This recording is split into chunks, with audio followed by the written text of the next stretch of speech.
to join David Tennant, Michael Sheen and a cast of famous faces, staged on iPlayer. Tomorrow night here on BBC One, Slow and Steady wins the race. TLC for a toy tortoise in new repair shop at 8.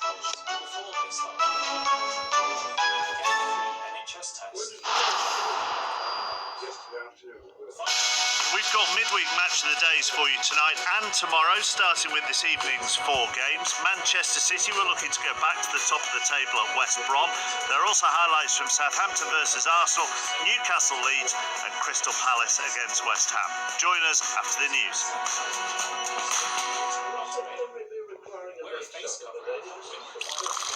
This is BBC One in the East. Now the BBC News with Hugh Edwards and Amelia Reynolds at 10 o'clock.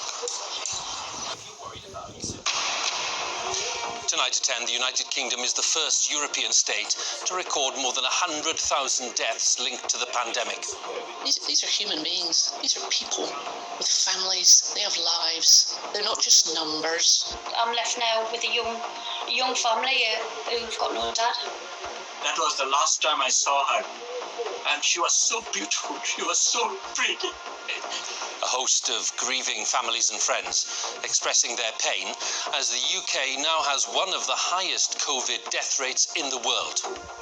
I am deeply sorry for every life that has been lost, and of course, as Prime Minister, I take full responsibility for everything that the government has done. Sorrow for so many families and months of pressure on the government, but a vow from the Prime Minister. He says he did everything he could.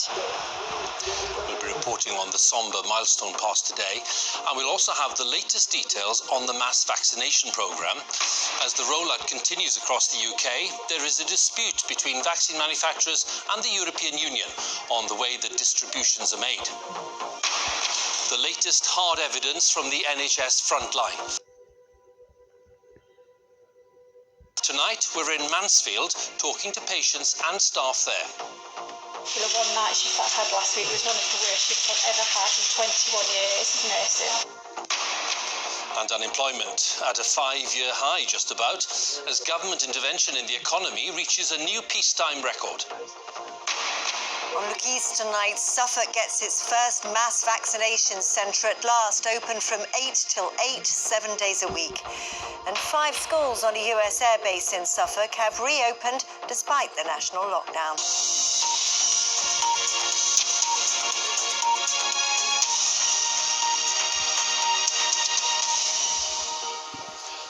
Good evening. The United Kingdom is the first European state to record more than 100,000 deaths linked to the pandemic. And according to the University of Oxford, the UK has one of the highest COVID death rates anywhere in the world. Prime Minister Boris Johnson, whose handling of the pandemic has been heavily criticised in some quarters, said he was deeply sorry for every life lost and that he took full responsibility for everything that the government has done. Professor Chris Whitty, the UK's chief medical advisor, said there would be many more deaths in the coming weeks before the rates would start to fall. As the UK passes this particular milestone, our health correspondent Catherine Burns talks to some of the families who've lost loved ones during the pandemic. Something really precious has been taken away from me, and it's really hard. This is a life that's gone, and the impact is huge. I'm left now with a young family who've got no dad. My life is destroyed. Everything is gone.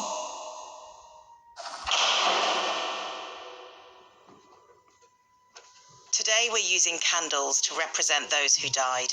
One light for every life lost. It started on March the 2nd, the first person to die within 28 days of testing positive for coronavirus. The next day, there were 2 more deaths. In less than 3 weeks, the official death toll was over 450.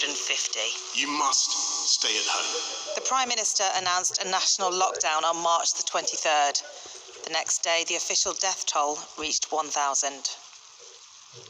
Richard Nabu died on April the 10th. He was a nurse who worked with elderly people. His daughter Jamie hated not being able to visit him in hospital. I called him the morning of the day he passed away and waved, and he said, "Bye, Jamie." And I said, "Bye, Daddy. Speak to you later. I'll call you in the evening." And the evening never came. I never thought he would have come home. Something that I've struggled with is the fact that he was alone, but I find comfort in the fact that every day he knew how loved he was. Yeah. It was the disbelief that this person, my favourite person in the whole world, wasn't here anymore. You haven't had the opportunity to grieve because it feels like the whole world is grieving. By the time Richard died, the death toll was more than 13,000. But the first wave had peaked. The number of people dying every day began to fall, slowly and gradually. By the start of June, more than 38,000 people had died. In reality, the death toll would have been higher. In the early stages of the pandemic, the figures only included people who tested positive in hospital. Ada Jackson was 90 and had early signs of dementia, but families say she was happy, strong and feisty until COVID came into the care home where she lived. It started to go from one person to 3 people to 5 people. You then started to just think, my goodness, they're not going to be able to stop this. They had the residents locked in their room. I felt helpless, that solitary confinement in the room. I wonder if Ada felt abandoned at that point in time. Ada died on June the 3rd. She hadn't seen her family since March. These are human beings. These are people with families. They have lives. They're not just numbers. This is a life that's gone, and the impact is huge. As summer continued, there was some semblance of normality. Packed beaches, foreign holidays, people were encouraged to eat out, to help out. Every single day, though, there were COVID deaths. The numbers were much lower. On September the 1st, 3 people died. But once again, that number started to climb. There were over 700 deaths in September and more than 5,000 in October. Across the UK, there were new restrictions, but the death rate stayed stubbornly high in November, often with more than 400 people dying a day. Dean Matthews was 42 years old. His wife says he was a big kid who lived for his family. Even when he had to call out an ambulance, she thought he'd be okay. Just said, "See you later." I didn't hug him, I didn't kiss him. Just expecting a couple of days in hospital. I sent him a selfie, and then he said, "There she is, my gorgeous girl." And I think that was the last time I really spoke to him. That was it, really, wasn't it? Dean died within 18 days of getting a tickly cough. He had 5 children. The youngest is just 7. He keeps saying, like, "Mum, my head can't understand, like, why he's not coming back," sort of thing. We're still at the point where we kind of struggle to think, like, why Dean? Around a month before Christmas, we were told that we'd be able to have festive bubbles, but the increase in deaths was still speeding up. By December the 12th, COVID had claimed more than 65,000 lives. Mom, happy birthday to you. Including 50-year-old Midula Sawa. She and her husband both caught COVID at the same time. The day that Mom went into the ICU, so the day that Mom went on a ventilator, Dad was also admitted. So my wife is there in the same building, in another floor, and she was just fighting for her life. And you think of all the things.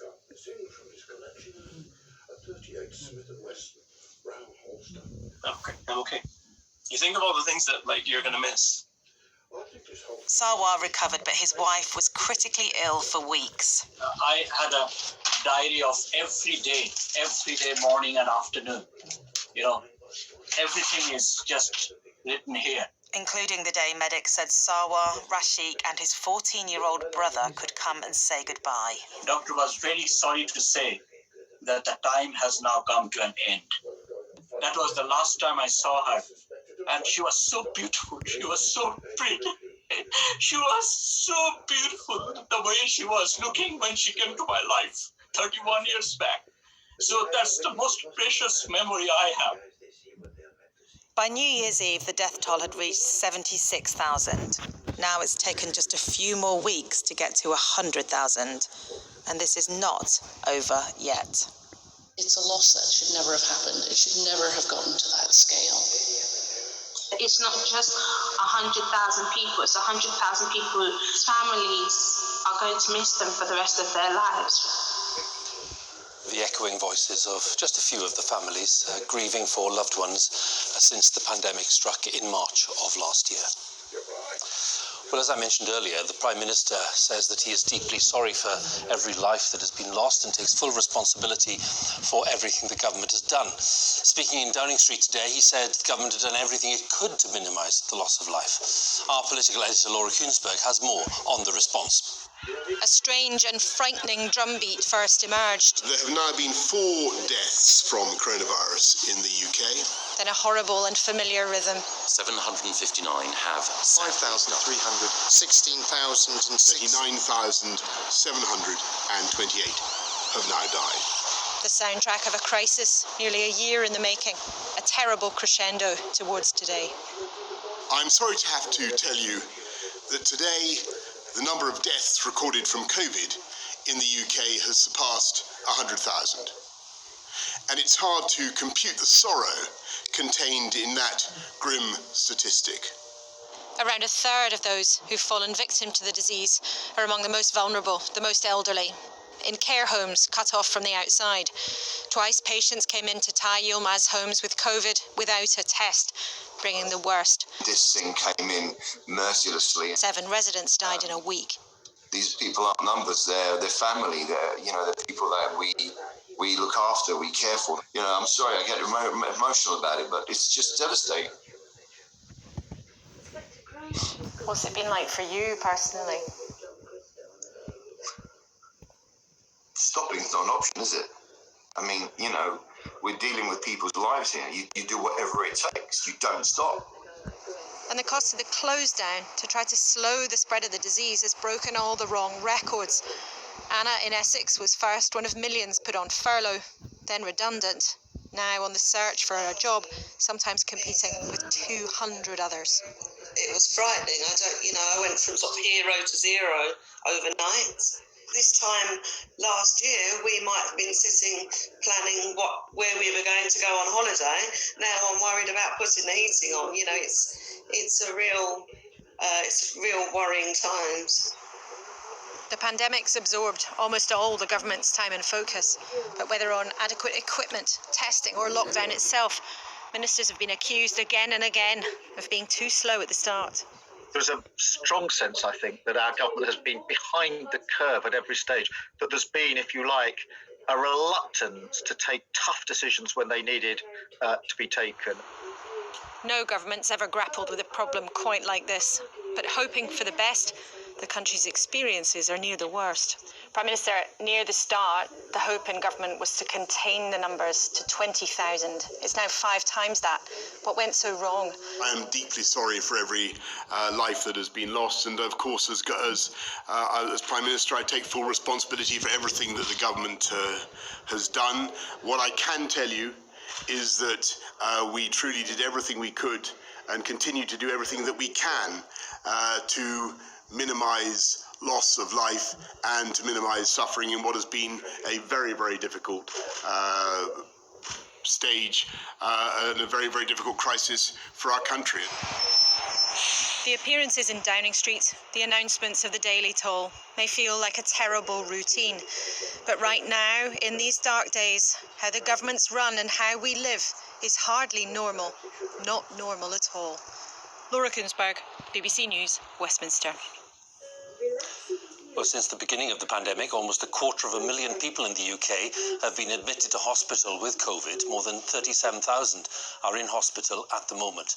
The Chief Medical Officer for England, Professor Chris Whitty, has warned that the death toll and the pressure on hospitals will remain high for some weeks before the effects of the vaccine begin to be felt. Our health editor, Hugh Pym, visited King's Mill Hospital in Mansfield to meet some of the staff and patients there.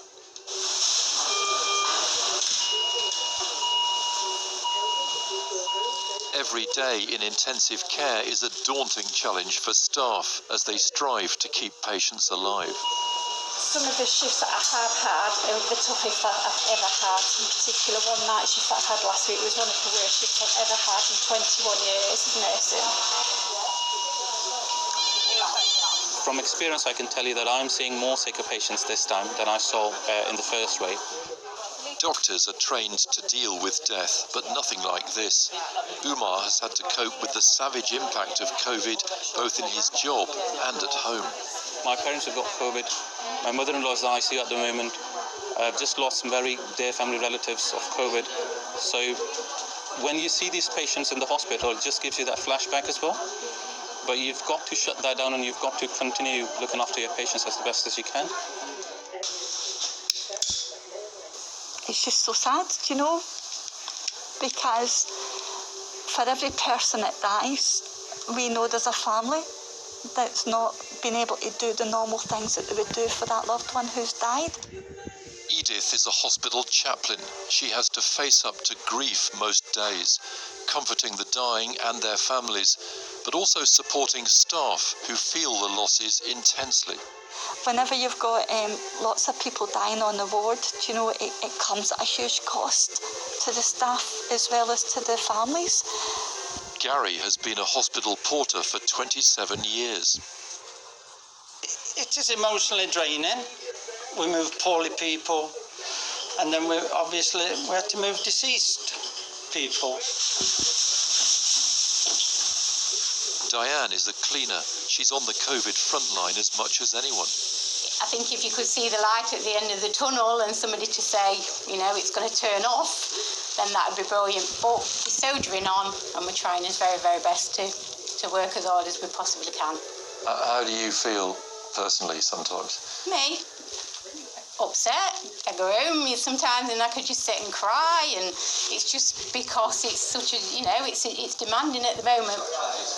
There have been more than 400 COVID deaths at the hospital, but here and across the NHS, prospects for patients are improving. The medication and the care has changed dramatically over the last year, and whilst the volume of people being diagnosed with COVID is higher than it was, we're seeing fewer patients dying and fewer patients going intensive care. People need to know it is not a game. It is frightening. Barbara lived with cancer before it went into retreat. They're brilliant, lovely nurses. Then she was struck by COVID. She was keen to get this message across. Just wear your mask and wash your hands. That's all it is, isn't it? That's all they've got to do. Barbara died yesterday. Her family wanted us to use her interview to warn of the serious consequences of COVID. Yes, our thanks to Mrs. Roberts' family for allowing us to include her in tonight's report. So let's have a look then at the latest government figures. The relatively good news, of course, is that there's been another fall in the number of new cases. There were 20,089 new infections recorded in the latest 24-hour period, which means that on average the number of new cases reported per day in the last week is 31,843. Hospital numbers remain very high. Across the UK, an average of 37,561 people were in hospital with coronavirus over the 7 days to Sunday. 1,631 deaths were reported. That's people who died within 28 days of a positive COVID test. That's the second highest daily death number so far. On average in the past week, 1,242 deaths were announced every day, and that takes the total number of UK deaths to 100,162. That's the highest in Europe. It's the fifth highest on one measure in the world. So with that, let's have a look at the vaccination numbers then, because 279,757 people have had their first dose of one of 3 approved COVID vaccines in the latest 24-hour period, and that takes the overall number of people who've had their first vaccine to more than 6.8 million. So now that we've seen the figures and we saw what the Prime Minister was saying earlier today, let's talk to Laura Kuenssberg, our political editor at Westminster. We had the apology from the Prime Minister, Laura, and then, of course, this rather grim warning from Professor Chris Whitty about the weeks ahead. That's right, Hugh, and it's just a terrible landmark, isn't it? When we started talking about coronavirus so many months ago, we just couldn't have imagined that we would have reached a total like this, and the Prime Minister gave his repeated condolences to people who have lost loved ones, but he's been notably very reluctant to talk about what might have gone wrong, vowing that he and the government have done everything they could. But he can't just sweep away the long list of issues that have been raised over the months, whether that was the difficulty getting hold of gloves and masks and PPE at the start, arguments about quarantining travellers that are still going on in Whitehall tonight, or whether or not the repeated questions about whether the lockdowns have always come just too late. Everyone, of course, hopes that in the next couple of months the disease will lose its hold, even if that happens slowly, that vaccines will keep going into people's arms at the very speedy rate that's been happening in this country. But, you know, so much has happened. The government has borrowed and spent enormously and grown hugely to try to prop up the economy. Many people say that spending has been extremely effective, and there have also been so many tensions between different parts of the UK that even once the health emergency has faded, many of the marks of this epidemic will be indelible on the way the country is. Laura, many thanks again. Laura Kuenssberg with her analysis there at Westminster. Well, the virus was first detected, as we remember, in the city of Wuhan in China a little over a year ago. It was late in 2019 when the first reports came through, and the outbreak spread very quickly across the world in the first months of 2020 and was declared a global pandemic by the World Health Organization on the 11th of March last year. So how does the UK death toll compare with the rest of the world?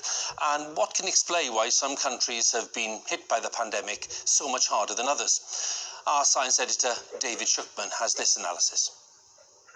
The pandemic has touched every nation, the virus claiming lives as it spread across the globe.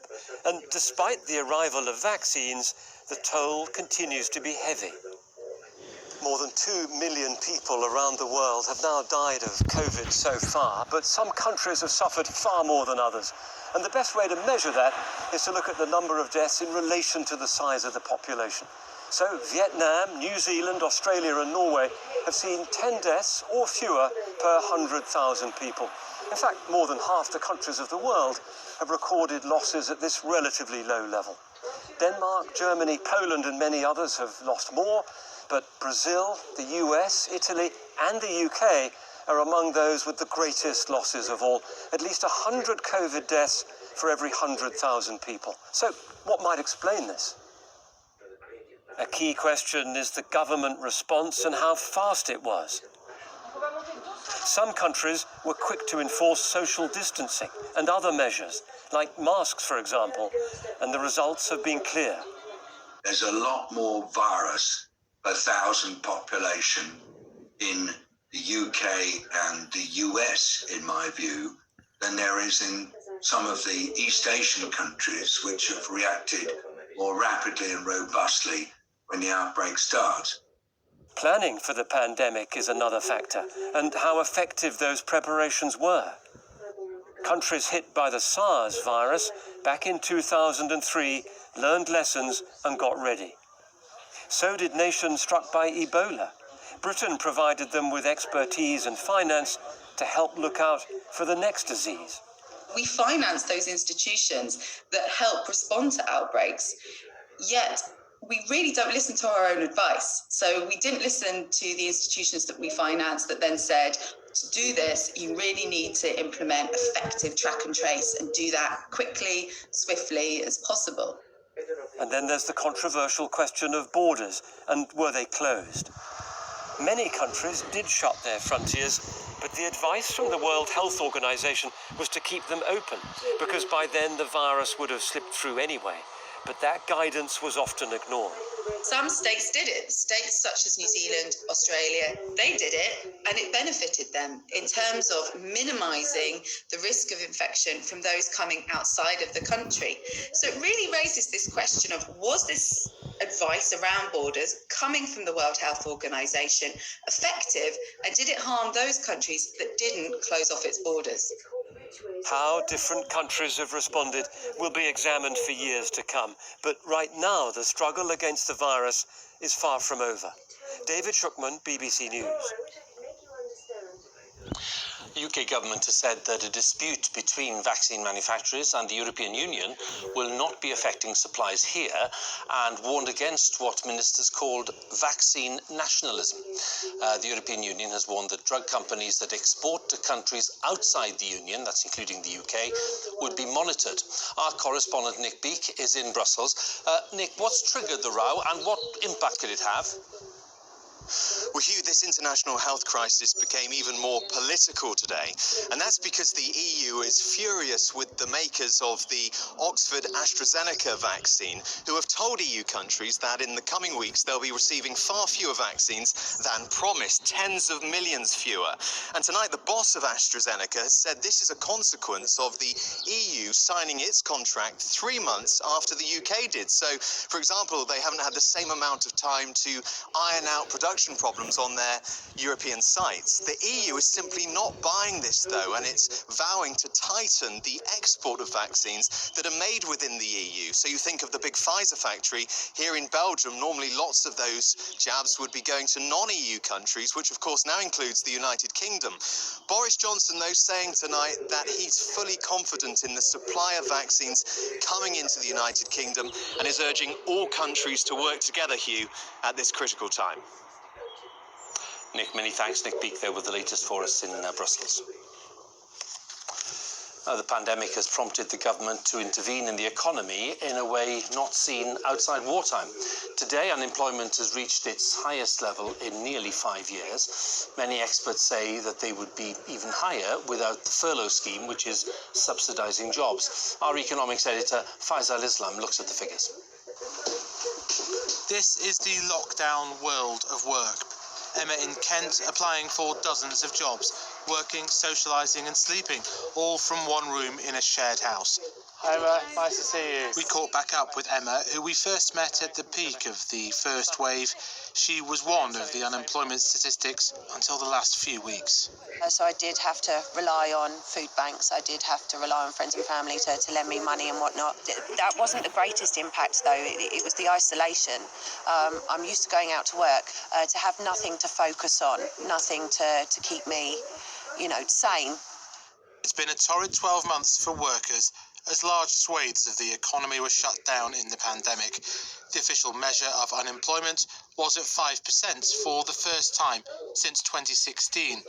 While this is still low by the standards of the financial crisis and internationally, the past year has seen unemployment up by 418,000, the highest annual rise since 2009. Joblessness is back up, and that is particularly affecting young people. The industries they work in tending to be shut, working from home more difficult, hundreds of job applications going in, the vast bulk of them not even acknowledged. There is a solution to this, and it is in train. The problem, there will be a time lag between vaccinating people and vaccinating the whole economy. Many people can't wait. We haven't seen the worst of it yet. The boss of one of the world's top employment agencies said more jobs are being kept in this latest lockdown. We have clearly light at the end of the tunnel, because we are seeing how the vaccines, with all of the difficulties in the rollout, that they are coming through. So we're starting to see that this can come to an end. With the UK economy among the hardest hit last year of major countries, international experts suggest support for jobs and wages should be extended until the vaccine programme is complete. It will keep the economy in better shape for when you start reopening, so kind of predictability, certainty about the fact that you will have support would be very helpful. Back in Kent, Emma's off universal credit and in a job. But the light at the end of the tunnel for the whole economy is still a few months off. Faisal Islam, BBC News. Brief look at some of the day's other news stories as well. There's to be an independent inquiry into the use of what were called mother and baby homes in Northern Ireland. Unmarried pregnant young women were sent to the homes, like this one in County Down, over a period of 70 years until 1990. First Minister of Northern Ireland, Arlene Foster, said the young women had suffered a lifetime of trauma simply for getting pregnant outside of marriage. There have been violent protests by farmers on the streets of Delhi. They're protesting against the liberalisation of India's agricultural laws, which they fear will leave them worse off. Police fired tear gas and at least one person died.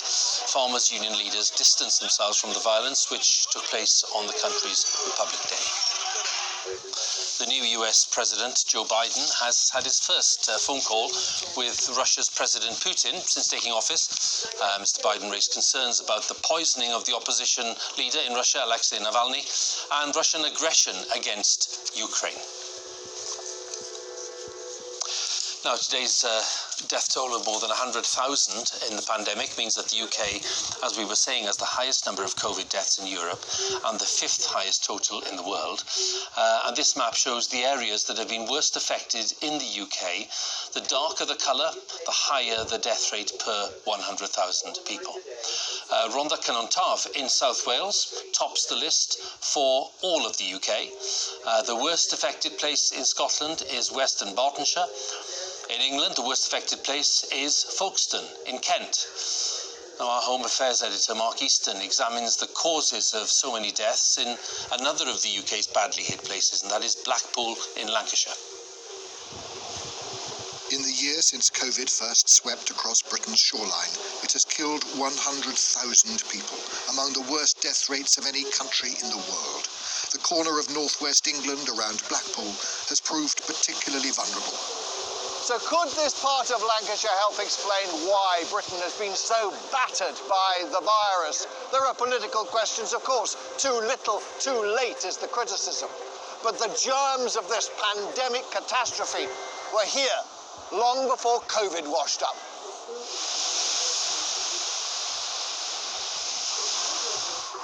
The poorer you are, the more likely it is that COVID will kill you.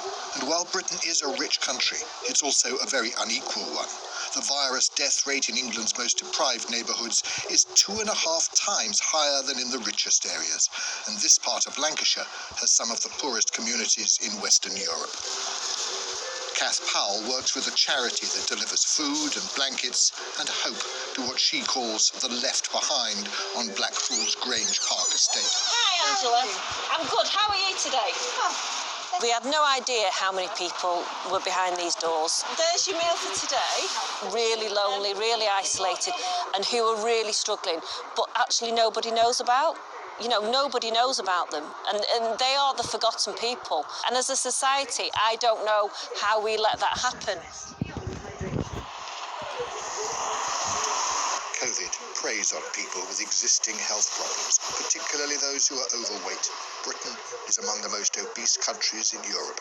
In this part of England's northwest, poor diet, smoking, hazardous drinking and a lack of exercise has contributed to a quarter of the population living with a long-term health problem or disability.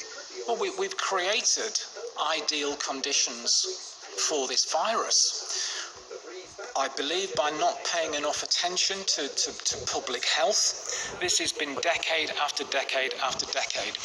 I've been a GP here in Fleetwood for 30 years, and despite all of the advantages in healthcare over those 30 years, the health of this community has got worse. Why though? Why? We're a rich country. We are a rich country, but the richer communities are getting substantially more benefit than our poorer communities. And that left us wide open to COVID? Absolutely wide open when COVID came.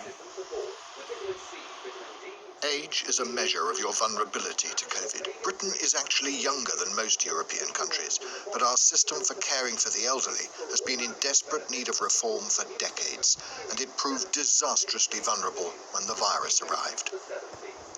More than 30,000 care home residents have died after contracting COVID. This Lancashire home's been virus-free, but the manager remembers how it felt when the government sent a box of out-of-date face masks as the pandemic raged back in March. Fury, anger, upset. We are, drowning in lack of money and lack of support. There is a worldwide pandemic now, and you just sent us out-of-date PPE. Do you really respect us that little that you can't actually just give us the stuff that we need? With the UK at the forefront of developing and administering COVID vaccines, there's hope the country can emerge from the virus nightmare earlier than others. Here we go, shot scrap. But there are 100,000 reasons why, as well as offering immunity, we should seek to fix the inequalities that left Britain so exposed to the pandemic's deadly power. Mark Easton, BBC News, Lancashire. Let's have a final word with our health editor, Hugh Pym. A natural focus today, Hugh, obviously on the figure of 100,000 dead. But what have we learned today about what the next few weeks could bring? Well, Hugh, the debate will go on for some time about what's happened over the last year and why the UK's death rate relative to population is one of the highest in the world. But looking ahead, there are one or two slight positives. The number of new cases is falling, down 26% week on week. Hospital admissions are lower. And Sir Simon Stevens, head of NHS England, looked ahead today to a time when he said COVID would be a much more treatable disease. He said new drugs and therapies would come on stream later this year. He said the death rate in hospitals amongst COVID patients had fallen from a third to a fifth. And Chris Whitty talked about the advances made in knowledge about the virus, about the extra scientific knowledge they now had and about better treatments. But of course he added that the death rate still remains relatively high. Flattening it may be, but it'll take time to come down. And he went on to say that a lot more deaths would occur over the next few weeks before the effects of the vaccine really began to be felt. Hugh, we'll talk again tomorrow, but thanks very much. Hugh Pym, our health editor there. And that's it from us. Now on BBC One, it's time for the news where you are. Have a good night.